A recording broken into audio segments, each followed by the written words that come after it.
goals that we've set. Thanks so much. Thank you, Mr. Bonin. It's a pleasure to serve under your chairmanship. And may I also thank my honourable friend for Sheffield Hallam for securing today's important debate, and also commend the contributions made by other colleagues from across the House. We are indeed speaking about the most important issue facing humanity, and looking at some very specific, important, positive aspects of looking at the contribution that can be made through wise investments by the financial services community. And I wondered, in the time if this is available to me, I would like to focus on one specific area, which is the potential contribution made by the pensions industry, both in the UK and working with colleagues, obviously, in other countries as well. I believe that this is an entirely positive contribution, one which should be commended.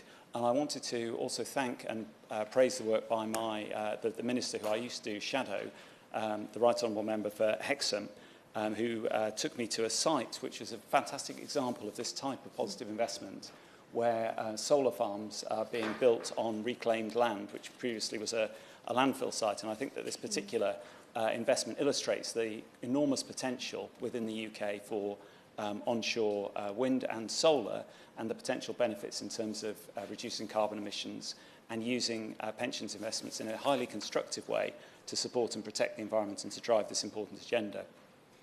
The site that we visited is right next to the M4 motorway. It's in Berkshire, but not in my constituency. It's in the constituency of the Right Honourable Member for Wokingham. It's on a site which used to contain, I believe, gravel pits and then a landfill site, and the solar panels are next to a motorway. So in no way is this some sort of eyesore or problem for the local community. In fact, it's an entirely benign development, and I believe there are many more other sites of this type which have enormous potential for solar and onshore wind, and I do hope the Minister will address the government's policy on these important issues when he responds on behalf of the government. The potential here is for a win-win, where pension savings can be invested in an entirely constructive way in an industry which offers great long-term returns for savers, and indeed the industry itself is very aware of this and is working with government. What's needed now is a firmer steer from government, I believe, in particular around the benefits of onshore wind and solar in the UK, and to make that clear to the industry so that they can help in their planning process and thinking ahead. Obviously, this is an area of investment which needs some long-term perspective, and greater reassurance from ministers would be entirely helpful in this matter. I would like to urge the Minister to respond on this point, and if I may also to try to reassure colleagues from the government side that these sorts of sites are quite plentiful. There is a lot of brownfield land in the UK.